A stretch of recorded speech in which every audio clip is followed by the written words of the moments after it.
Lo que me parece controversial, rabino, en este punto, lo quiero también compartir con el rabino Joseph Vitón, es que yo personalmente, por ejemplo, que también tengo la idea justamente del diseño inteligente y me parecen cuestionables los puntos de la ciencia, los escucho empezar este programa diciendo ambos que no hay puntos de desencuentro entre la Torah y la ciencia, fundamentalmente, que la Torah no contradice la ciencia o la ciencia no contradice la Torah, pero a lo largo de toda esta conversación lo que han hecho es refutar una tras otra todas las hipótesis científicas, de las que yo también dudo, por cierto. No he dicho que hay que adaptar la Torah a la verdad científica, es algo en lo que no creo, además, solamente creo que son distintos ámbitos del conocimiento y creo que son efectivamente cuestionables las hipótesis. Hasta ahora no hemos escuchado y me gustaría saberlo justamente cuáles son esos puntos de encuentro, si lo que se hace es refutar una tras otra estas hipótesis y decir, al final la ciencia no tiene respuesta y la creencia sí la tiene.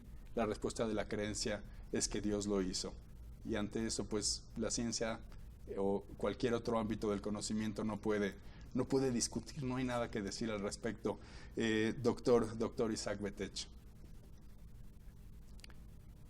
El ser humano pensante, honesto y objetivo, si uno llegara, por ejemplo, a la luna y encontrara una botella de vidrio transparente, entonces, ¿qué explicación daría?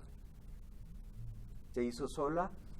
¿O llegaron quizás los rusos antes que nosotros, brindaron con vodka y dejaron la botella? Entonces, algo tan sencillo como una botella de vidrio, uno entiende, es lo que se llama el umbral del diseño. Cuando yo observo, si hubiera encontrado una piedra de cristal amorfa, hubiera hecho tal vez, si hay la materia prima requerida, arena, sílice, calor, y el tiempo suficiente se transformó y se cristalizó, y ahí está ese. Pero si yo veo una forma que tiene una función particular, que es la función de contener líquidos, entiendo que alguien la diseñó. Ahora, con más razón, si hubiera visto una lámpara, un candelabro, con más razón, si encuentro una computadora, entiendo que no se autodiseñó, sino que hubo una inteligencia exterior que la diseñó. Evidentemente que el ser humano, tan solo el cerebro de un feto aún no nato, todavía no ha nacido, tiene mucho más conexiones ahí en el cerebro. Hay 1 trillón de conexiones interneuronales. Cada conexión entre una célula nerviosa y otra va al lugar preciso, interactúan y demás. Es una red mucho más compleja que una computadora. Entonces, si yo veo la computadora, digo, alguien la diseñó. Si yo veo el ser humano, digo, alguien lo diseñó. Primer punto. Entonces, ahorita mi siguiente pregunta es, ¿el que la diseñó fue un ser humano o un ser sobrehumano? El ser humano no se puede diseñar y fabricar a sí mismo. Entonces tiene que ser alguien exterior. Más aún, el ser humano, como dijo el Rabbi Vitón, si le diéramos al mejor grupo de científicos toda la tecnología y todos los recursos químicos, físicos y económicos, ¿podrían fabricar tan solo una célula en el laboratorio? No lo pueden hacer. Entonces, mucho menos un ser multicelular tan complejo como es el ser humano o como el cerebro. Entonces, yo veo algo complejo, entiendo con mi inteligencia que alguien lo hizo. Tal vez lo hizo un ser humano, no, el ser humano es incapaz. Entonces, ¿se hizo solo? Es la única alternativa. Entonces, primero, lo hizo alguien extra sobrehumano, es la hipótesis del creador. Pero siempre que uno analiza científicamente, debe intentar tener 2 explicaciones probables. Explicación alterna, la única que existe, es que se haya formado por evolución. En este caso nos hablamos de la evolución biológica. Pero tenemos que hay 3 tipos de evolución. La evolución cósmica, que sería el Big Bang. La evolución química, que sería a partir de elementos, suponiendo que ya hubiera elementos básicos, azúcares, proteínas, grasas.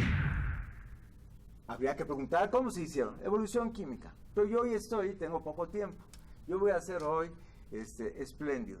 Le regalo, con todo gusto, no preguntarle cómo se hizo la evolución cósmica. Le ofrezco no hacer preguntas cómo se hizo la evolución, tampoco química. Y es una cuestión difícil. Cómo a partir de elementos químicos básicos se formó la primera célula. Pero como hoy estoy espléndido y tengo poco tiempo, le regalo la primera célula. Ahorita dígame, el primer organismo unicelular, por ejemplo una amiba, ¿cómo evolucionó? Le regalo también, vea qué espléndido soy, todos los miles de millones de años que usted quiera. No le pregunto que me los demuestre, se los regalo. Miles de millones de años le regalo. Le regalo la primera célula. Ahorita le pido, dígame por favor, cómo de un organismo unicelular salió toda la diversidad de seres vivos. Esa es la hipótesis básica de la evolución de las especies, que todo ser vivo, ya sea animal, ser humano, o inclusive los arbustos, las flores y los árboles, tenemos un ancestro común. A partir de una primera célula, ya le regalé la primera célula, le regalo los millones de años. Dígame cómo, y aquí hay que ser claro, cuáles fueron los procesos genéticos que permitieron que ese ser unicelular se convirtiera en un ser multicelular con funciones tan armónicas y elevadas. Y eso, pues tiene más de 150 años desde que la hipótesis de Darwin se planteó. Más de 150 años tratando de investigar. Y no nada más que no hay una sola prueba científica, experimental a favor de la evolución de las especies, sino que hay pruebas en contra. Pero ahorita tampoco no voy a hablar de las pruebas en contra. Vamos a hablar que me presenten una sola prueba que hubo evolución. Y es más, estoy también muy generoso. No me presenten ninguna prueba, nada más preséntenme un mecanismo hipotético potencialmente que permita decir cómo fue. Los científicos, si son honestos, no tienen ninguna explicación. Y por eso es que cada vez más científicos empiezan a dudar. Hay un website que se llama Darwin Dissenting Views, que le digo el website exacto, donde conjunta, hoy por hoy ya son más de 1000 científicos de todo el mundo que han firmado. Hay requisitos para poder firmar ahí, tener por lo menos doctorado en ciencias exactas o biológicas y ser profesor universitario y expresar una sola frase: no pienso que haya mecanismo genético alguno que explique la evolución de las especies, no pienso que la selección natural sea suficiente para explicar la evolución de las especies y hay que reconsiderarlo en forma objetiva. Pero yo no vengo ahorita a apelar a la autoridad de esos científicos, porque si yo apelo a esos 1000 científicos, usted me va a decir, pero tengo otra lista que hay 1100, entonces ya le gané. No. Si usted quiere decir que Isaac Betech, por decir un ejemplo, es el único que duda la veracidad de la evolución de las especies, le digo, no soy el único, pero no es mi fuerza.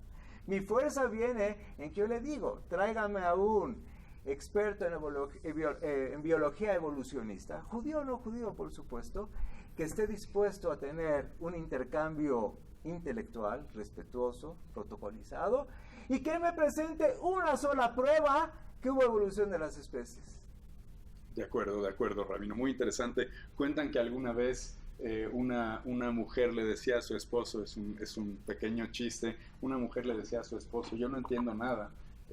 Tú me dices que venimos de Adán y Eva, pero mi papá me enseñó en mi casa que venimos del simio. Y el hombre le dice, bueno, sí, pero yo no me refería a la familia de tu papá.